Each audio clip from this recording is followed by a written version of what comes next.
Looking back on Dark Angel, Jessica Alba's breakthrough role was a lot harder than she thought it would be.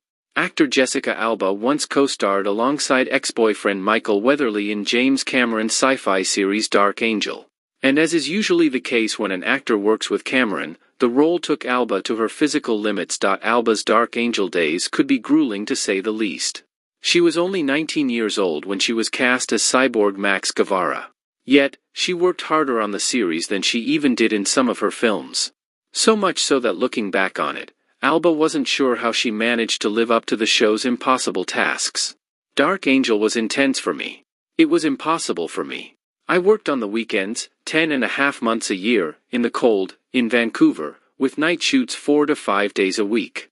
I would leave at dark after working and come back at dark, and then it was raining, Alba once said, according to Black Film. According to Closer Weekly, Alba went into a little more detail about her work schedule in an unpublished interview.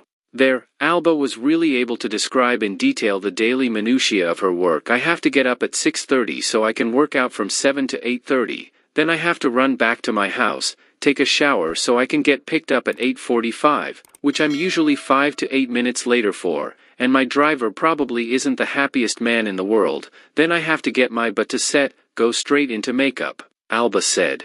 I eat my breakfast while I get my hair and makeup done, and in the middle of that I have to go and get pulled for rehearsals, come back and change and go on to the set.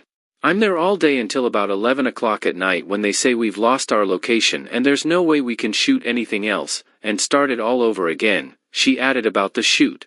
We're really shooting a mini-movie in 8 days, and in that I'm doing 2 or 3 pages of dialogue with 3 or 4 different characters and, 5 hours of action sequences. That can be any day. As hard as the show's work schedule could be sometimes, Alba was very appreciative about the show for a number of reasons. Not only was it one of her breakthrough projects, but it came at a time when Alba was being pigeonholed into certain roles. Speaking with Radio Free, Alba once confided that her beginning in the business was full of unflattering offers. And it was such a classist, bizarre thing because I grew up in the United States, Alba said. My mother's white, my father's Mexican. And my father's very dark and my mother's very fair, and I came out how I did, and they always want to pigeonhole you. And it's bizarre. We're just people living in society, and I never think about it until people make me think about it. However, Cameron would offer Alba a role unlike anything she'd ever played. This started a domino effect that saw Alba star in other projects like Sin City and Fantastic Four that broke away from stereotypes. And this industry definitely made me think about me being a Latin girl, up until I was 18 and I did Dark Angel, and, series creator James Cameron, basically said, "You're the future of the race." And that's basically what Dark Angel was, where you were just a mixture and we're not going to talk about it. And it's done, and then you're just a human being going through the struggle of your journey. And so now, it's very liberating working with people that aren't going to pigeonhole you as the janitor's daughter, Alba said.